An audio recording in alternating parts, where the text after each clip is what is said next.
तो दोस्तों पिछले 15 दिनों से मैं अपने चैनल पर कोई वीडियो नहीं डाल पाया दरअसल, क्योंकि मुझे आप जान ही रहे हैं इस समय आई फ्लू का सीज़न चल रहा है। तो मुझे आई फ्लू हो गया था, जिस वजह से मैं पिछले 15 दिनों से कोई वीडियो नहीं अपलोड कर पाया। एक वीडियो जो हमारी इनलाइन थी, जो हमें डालनी थी चैनल पर, वो ये थी कि कॉपर सल्फेट का यूज़ करके किस तरह से इलेक्ट्रोलिटिक मेथड का यूज़ करके हम H2SO4 यानी सल्फ्यूरिक एसिड डाइल्यूट फॉर्म में प्राप्त कर सकते हैं।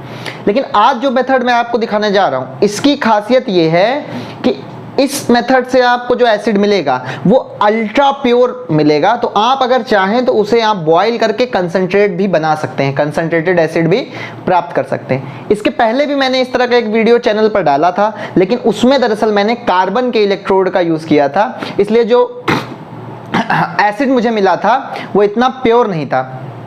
आज लेकिन हम लेड के इलेक्ट्रोड का यूज़ करके इस मेथड को करेंगे।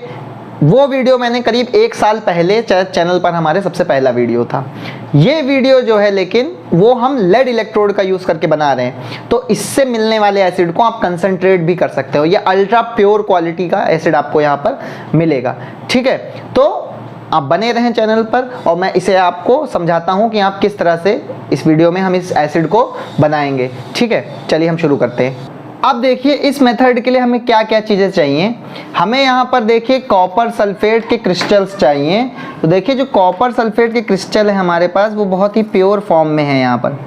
इसे दरअसल आप पूछेंगे आप कहाँ से कॉपर सल्फेट खरीद सकते हैं। आप किसी भी जो है पंसारी की शॉप पर, जहाँ पर हमें पूजा वगैरह का सामान मिलता है, यज्ञ वगैरह का, वहाँ पे अगर आप इसे नीला थोथा के नाम से अगर आप उनसे पूछेंगे तो वो आपको ये कॉपर सल्फेट प्रोवाइड कर देंगे।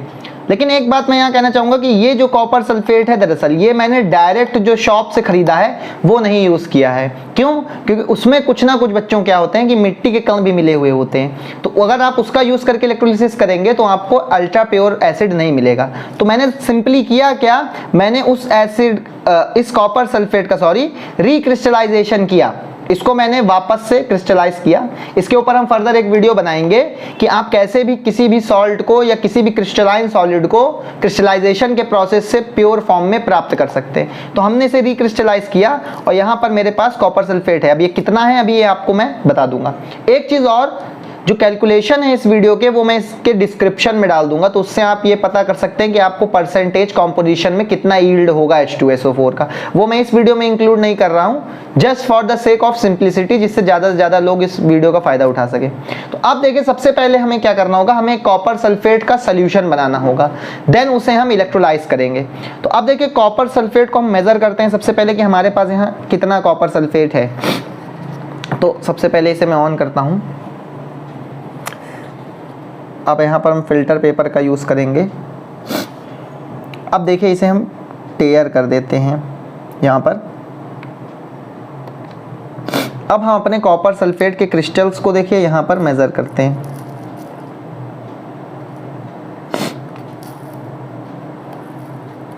इसको आराम से मुझे निकालना होगा ताकि ये ज़्यादा यहाँ पर बिखरे नहीं।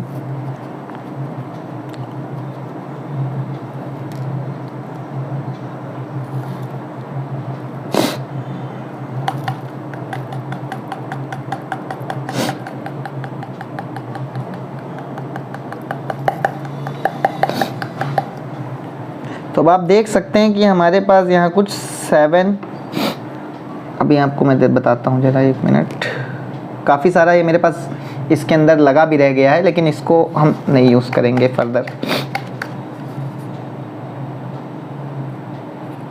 कुछ हमारे पास आप देख सकते हैं कि इसके अंदर भी लगा हुआ है, उसे हम नहीं यूज़ कर रहे हैं। देखिए यहाँ पर, तो यहाँ पर देखिए करीब हमारे पास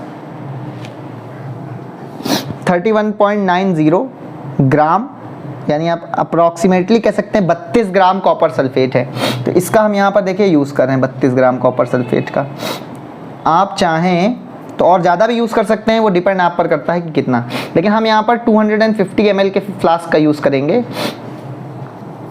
ये देखिए 31.8 यहाँ है, या तो मैं एक काम कर सकता हूँ कि चलिए इतना ही हम लेते हैं। तो हमारा जो ये कॉपर सल्फेट है देखिए ये 31.88 या 30.90 ग्राम करीब कॉपर सल्फेट हम यहाँ पर ले रहे हैं, यानी 32 ग्राम के लगभग कॉपर सल्फेट हमने यहाँ पर यूज़ किया हुआ है। तो इसे हम अलग रख लेते हैं। अब हमारा इस वेइंग मशीन का कोई काम नहीं, इसे हम हटा देते हैं यहाँ से। तो अब देखिए अब हमें क्या करना होगा, अब हमें इसे का एक सोल्यूशन बनाना होगा। तो इसका सोल्यूशन बनाने के लिए जरा मैं देखूं रिकॉर्डिंग मेरी चल रही है या नहीं चल रही। जी बिल्कुल रिकॉर्डिंग ठीक है। तो अब देखिए इसका सोल्यूशन बनाने के लिए हमारे पास यहाँ पर 250 ml का एक बीकर है, तो इसी में हम इसका सोल्यूशन बनाएंगे। इसे मैंने वॉश कर लिया था, ठीक है। तो अब इसका सोल्यूशन बनाने के लिए सबसे पहले हम यहाँ पर एक डिस्टिल वाटर का यूज़ करेंगे। तो हम यहाँ पर देखिए डिस्टिल वाटर को निकालते हैं। तो मैं इसे पहले थोड़ा कम ही रखूँगा, मैं पूरा 200 ml के लगभग निकालता हूँ। तो ये हमारा डिस्टिल वाटर मैंने निकाल लिया है करीब। अब देखिए इसमें अब इस कॉपर सल्फेट को हमें डिज़ोल्व करना होगा, ठीक है। तो हम एक सोल्यूशन बना रहे हैं, हमें यहाँ सैचुरेटेड सोल्यूशन बनाने की ज़रूरत नहीं है क्योंकि हम यहाँ कोई क्रिस्टलाइजेशन नहीं कर रहे हैं। देखिए तो हम इसे अब आराम से इसमें पोर कर देते हैं।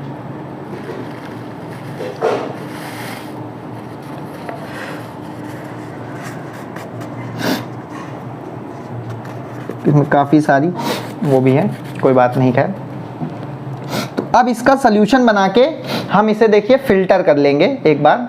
इसका सोल्यूशन बनाने के बाद हम इसे एक बार फ़िल्टर भी कर लेंगे। तो हम इसका सोल्यूशन बनाते हैं। अब देखिए ये कॉपर सल्फेट जो है ये पानी में वैसे तो डिज़ोल्व हो जाता है, लेकिन आप एक ट्रिक आजमा सकते हैं जिससे ये जल्दी डिज़ोल्व हो जाएगा।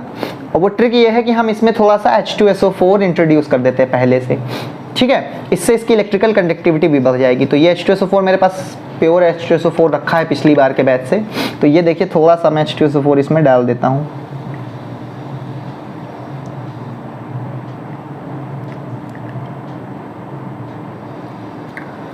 तो मैंने थोड़ा सा H2SO4 यहाँ पर डाल दिया, ज़्यादा की गुंजाइश नहीं है। देखिए जितने की गुंजाइश थी मैंने डाल दिया है। तो करीब 250 ml सोल्यूशन हमारे पास ये बन गया है।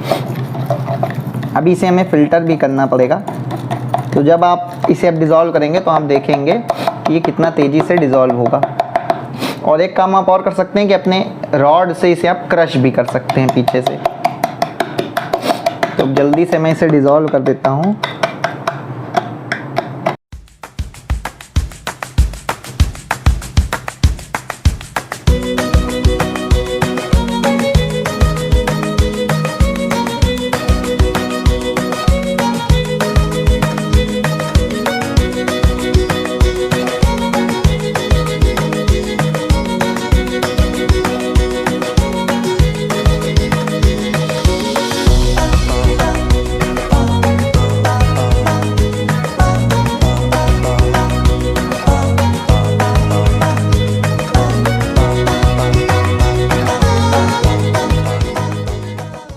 अब देखिए हमने यहाँ पर अपना कॉपर सल्फेट का सोल्यूशन देखिए तैयार कर लिया है। अब इसे हम यहाँ पर फिल्टर कर लेते हैं। देखिए अब एक बात आप ध्यान रखिए, कुछ लोग H2SO4 बनने के बाद इसे फिल्टर करते हैं। आप इसे पहले कर लें, मैं ये ज़्यादा प्रेफर करता हूँ। रीज़न ये है प्योरिटी का ध्यान हम पहले रखें। ऐसा इसलिए क्योंकि दरअसल देखिए कॉपर सल्फेट जो है यानी नीला तोता ये एक सॉल्ट है। सॉल्ट का पीएच से कोई ऐसा खास मतलब नहीं होता। वैसे आप जब बड़ी क्लासों में जाएंगे 11th में तो आप उसके बारे में पढ़ेंगे कि पीएच और सॉल्ट का क्या रिलेशन है, क्योंकि ज़्यादातर हम पीएच को एसिड या बेस से रिलेट करते हैं, ठीक है। लेकिन मैं आपको ये बताना चाहता हूँ कि ये देखिए ये जो है ये इतना एसिडिक सोल्यूशन नहीं है, तो ये फिल्टर पेपर को हमारे ज़्यादा डिके नहीं करेगा। लेकिन आप अगर एसिड बनने के बाद उसे फिल्टर करेंगे तो मे भी पॉसिबल है कि वो फिल्टर पेपर को थोड़ा सा डिके कर सकता है, तो आपको उतना अच्छा शायद रिजल्ट ना मिले। तो इसे आप पहले ही फिल्टर कर लें। तो हमने देखिए यहाँ पर एक बीकर ले रखा है, तो अब इसे हम फिल्टर करेंगे। और दूसरा देखिए एक रीज़न हमारा ये भी है कि यहाँ पर जो हमने सोल्यूशन बनाया है ड्यू टू हमने H2SO4 डाला था, तो इसका लेवल यहाँ आप देख सकते हैं 250 ml से ज़्यादा हो गया है। तो हम चाहते हैं कि हम एक एक्यूरेट वॉल्यूम का मेजरमेंट रहे कि कितना सोल्यूशन हमारे पास है। तो अब देखिए अब हम क्या करेंगे, अब इसी फिल्टर पेपर का यूज़ करके हम इसे फ़िल्टर कर लेंगे, जो अभी हमने इसके पहले मेजरिंग में यूज़ किया था। देखिए ठीक है। तो अब इस फिल्टर पेपर को मैं इसमें लगा देता हूँ। देखिए इस तरह से लगा देता हूँ, एक रफली आप इस तरह लगा सकते हैं इसको, कोई दिक्कत नहीं। देखिए अब इसे हम फ़िल्टर कर लेते हैं सोल्यूशन को। हमारे पहले ही फ़िल्टर कर रहा हूँ, रीज़न ये है कि बाद में मैं ज़्यादा एसिड से छेड़छाड़ करना नहीं चाह रहा हूँ। तो अब इसे हम आहिस्ता आहिस्ता आप देख सकते हैं इसे हम फ़िल्टर कर लेते हैं।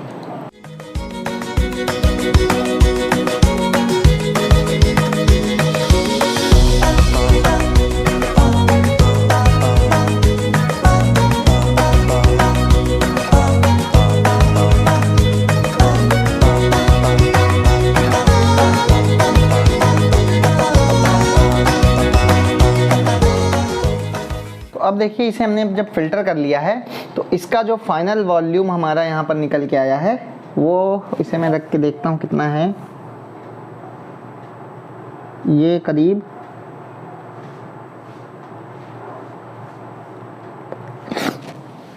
तो करीब हमारा देखिए ये 280 ml सोल्यूशन हमें यहाँ पर कॉपर सल्फेट का मिल चुका है, जिसमें हमने 32 ग्राम करीब कॉपर सल्फेट डिसॉल्व किया था। तो अब देखिए इससे H2SO4 प्राप्त करने के लिए हमें इसे इलेक्ट्रोलाइज करना पड़ेगा।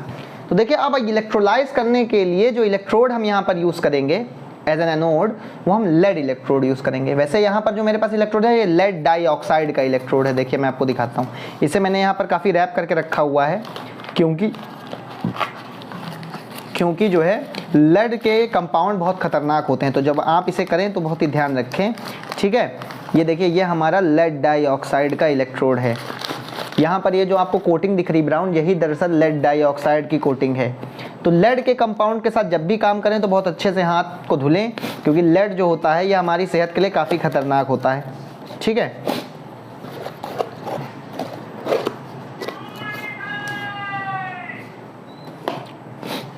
तो अब देखिए हम यहाँ पर इसको यूज़ करेंगे एज एन एनोड। तो इसमें हम यहाँ पर रेड कलर का हमने वायर यूज़ किया है, वो हम इसे यहाँ पर लगा देते हैं क्योंकि इसे हमें एज एन एनोड यूज़ करना है। तो इसे हम यहाँ पर बांध देते हैं, एक काम करते हैं,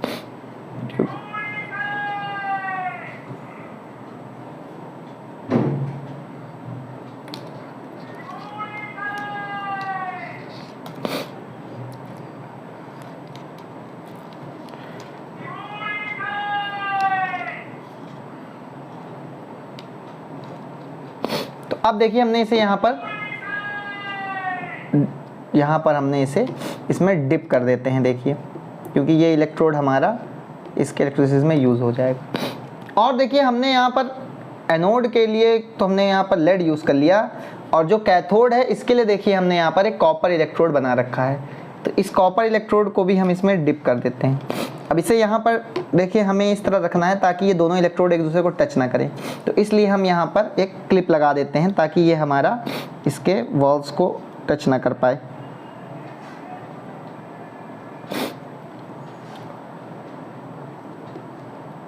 देखिए इसे ध्यान रखना है कि ये इसमें डूबा भी रहे। तो इसमें डूबा हुआ है।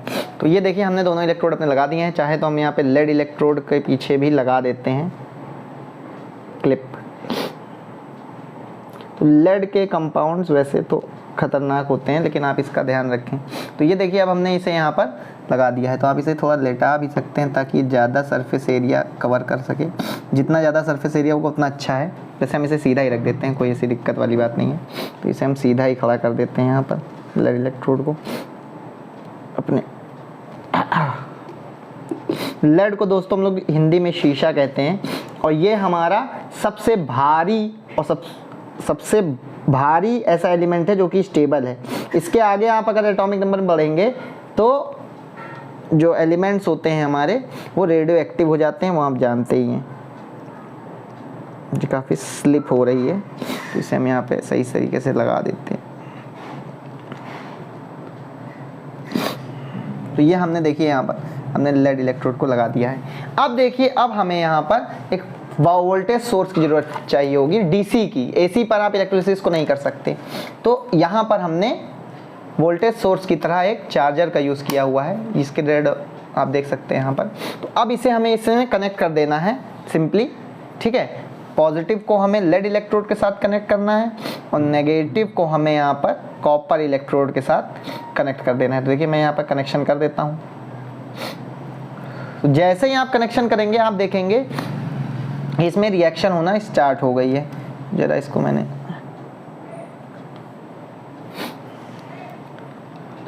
नेगेटिव से कनेक्ट कर दिया।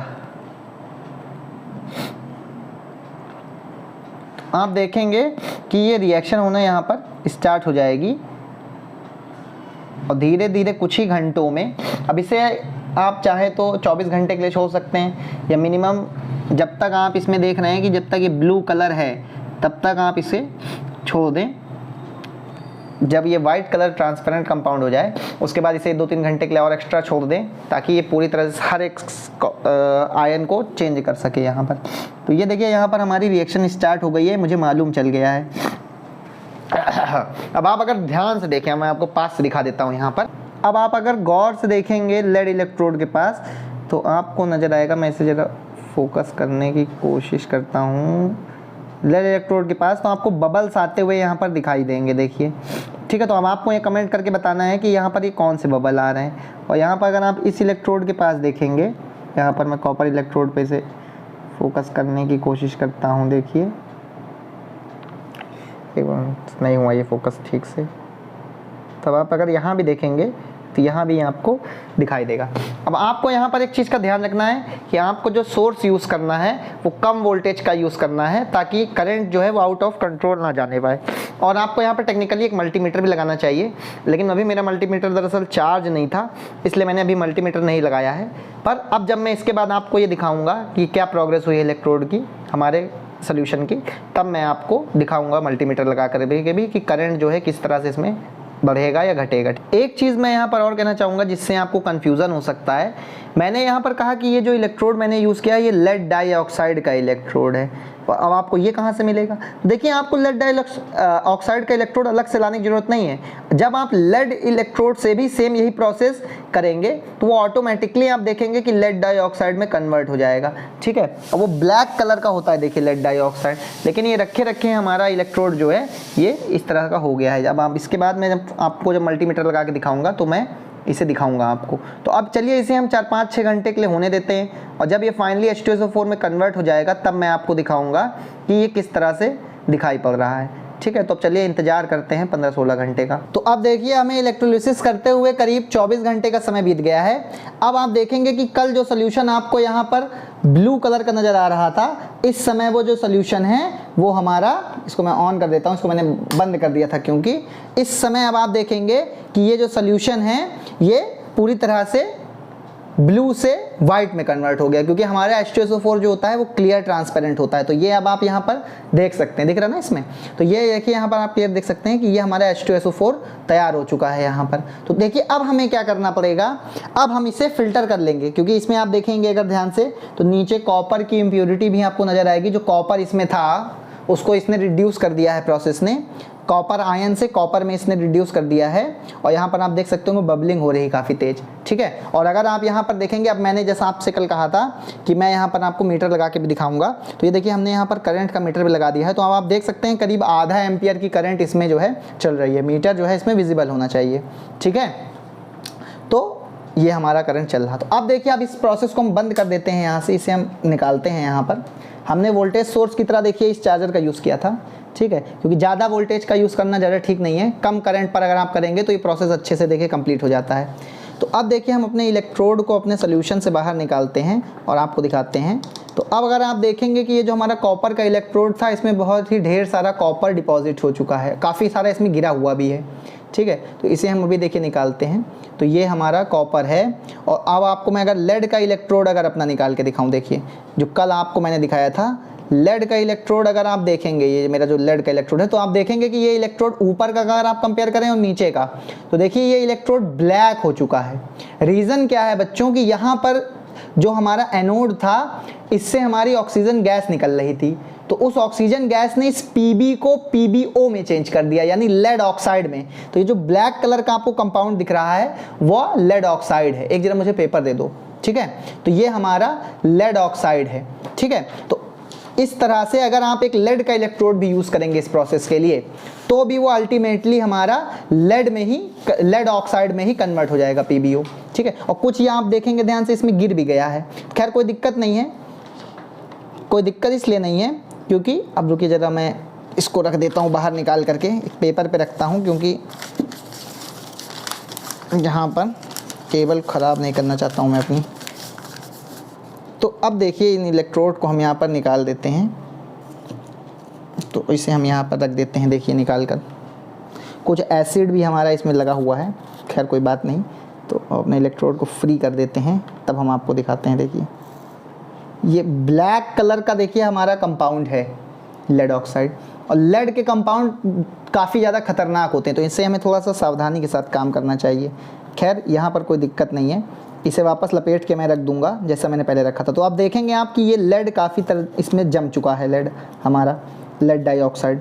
तो लेड डाइऑक्साइड दरअसल बच्चों ब्लैक कलर का होता है, इसमें से इतनी आसानी से छूटेगा नहीं। अगर मैं इसको रगड़ूंगा भी तो मुझे नहीं उम्मीद है कि बहुत ज़्यादा लेड ऑक्साइड छूटेगा, लेकिन थोड़ा बहुत तो छूट सकता है।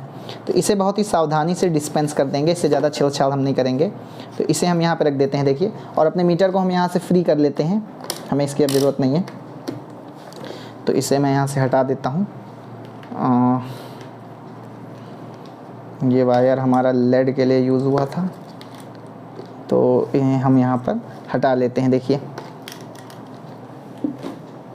तो ये हमने यहाँ पर हटा दिया है। तो अब आप दोनों इलेक्ट्रोड को हमारे देख सकते हैं फिर से। ये हमारा कॉपर का इलेक्ट्रोड था जो कि कैथोड की तरह काम कर रहा था, और लेड का इलेक्ट्रोड था जो एनोड की तरह काम कर रहा था। अब इसे भी हम यहाँ पर हटा देते हैं सावधानी से, दोनों इलेक्ट्रोड को हम यहाँ पर हटा लेते हैं अपने। ठीक, तो अब आप पूछेंगे कि लेड इलेक्ट्रोड का ही यूज़ हमने क्यों किया। दरअसल इसलिए यूज़ किया क्योंकि अगर आप देखेंगे तो यहाँ पर कोई भी हमारा कंटैमिनेशन नहीं है इस एसिड में, कोई भी हमारा कंटैमिनेशन नहीं है इस एसिड में, हमें एकदम प्योर एसिड मिला है। तो अब देखिए यहाँ पर जो हमारा कॉपर और जो हमारा यहाँ पर लेड डाइऑक्साइड है थोड़ा वो इस एसिड में गिरा हुआ है। तो इसे प्यूरीफाई करने के लिए देखिए हम इसे एक बार फ़िल्टर कर लेते हैं देखिए फ़िल्टर पेपर से, तो बहुत ही आसानी से ये हमारा अलग हो जाएगा। तो इसे हम देखिए फ़िल्टर करते हैं यहाँ पर एसिड को।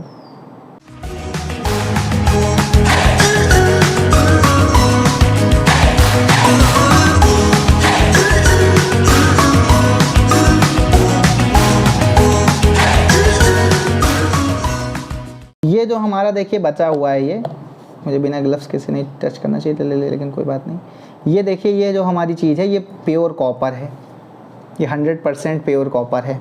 ठीक है, अभी हम आपको एक अब आप कहेंगे कि ये कॉपर है, आपको कैसे मालूम? अभी हम आपको एक चीज़ दिखाते हैं 2 मिनट बाद। अभी आप रुकिए, हम अभी आपको इस फ़िल्टर पेपर का यूज़ करके और इसका यूज़ करके अभी एक चीज़ दिखाते हैं 2 मिनट बाद। आप बने रहिए वीडियो में। तो ये देखिए पेपर गल गया है यहाँ पर। तो हमें लेकिन यहाँ पर क्या हुआ है कि एसिड मिल गया है अपना प्योर। देखिए कितना बढ़िया कंसनट्रेटेड एसिड है हमारा ये सल्फ्यूरिक एसिड। ठीक है, अब इसे हम टेस्ट भी करेंगे, लेकिन पहले हम क्या करते हैं, ज़रा इसको हम यहाँ पर अपनी बॉटल में फिल कर लेते हैं। देखिए जो हमारे पास रिएजेंट बॉटल है, इसे हमने धुल के रखा था कल, तो इसमें हम इसे देखिए भर देते हैं। थोड़ा सा हम बचा लेंगे क्योंकि थोड़ा सा मुझे यूज़ भी करना है, तो थोड़ा सा मैं बचा लूँगा एसिड।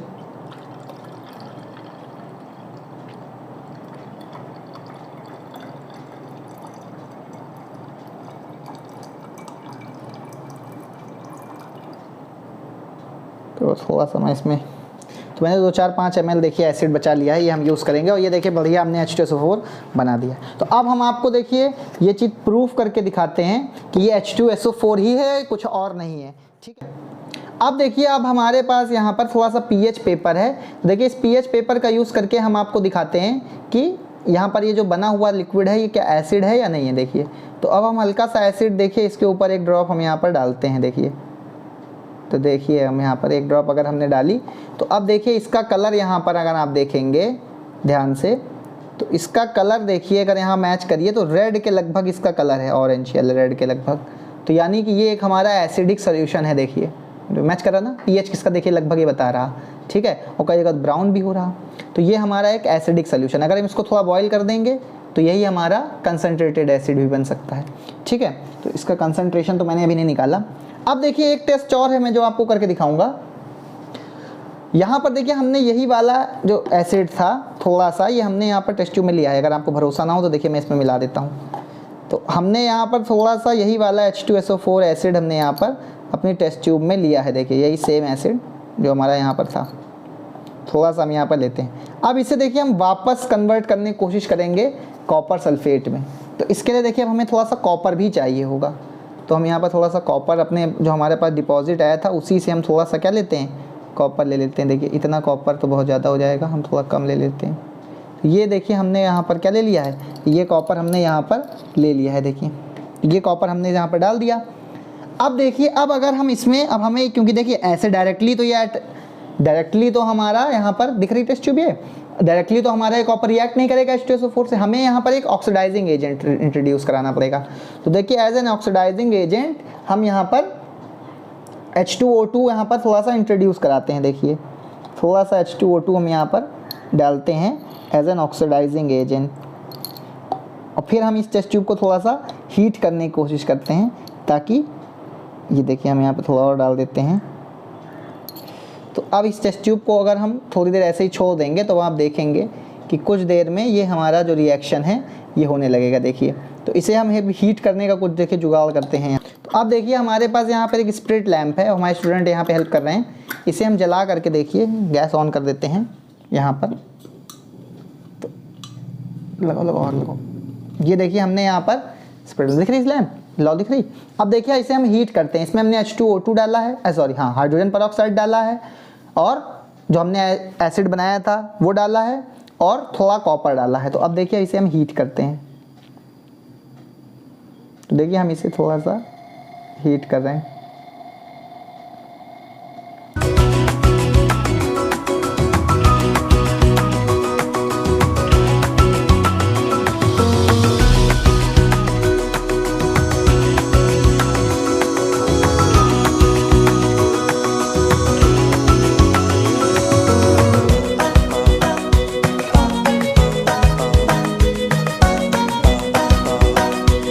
अब आप देखेंगे यहाँ पर तो ब्लू कलर अब आपको यहाँ पर अपीयर करता हुआ दिख रहा है हल्का हल्का ब्लू। देखिए ध्यान से, ये हमारे हल्का हल्का ब्लू कलर अपीयरेंस दे रहा। इसका मतलब है कि ये हमारा कॉपर सल्फेट ही बन रहा है यहाँ पर। ठीक है, तो ये देखिए ये इसका प्रूफ है कि ये जो हमने बनाया है ये दरअसल क्या है, ये हमारा कॉपर ही है, और ये जो एसिड हमने बनाया है ये हमारा H2SO4 ही है। ठीक है, तो मुझे उम्मीद है कि आपको ये वीडियो पसंद आया होगा। धन्यवाद।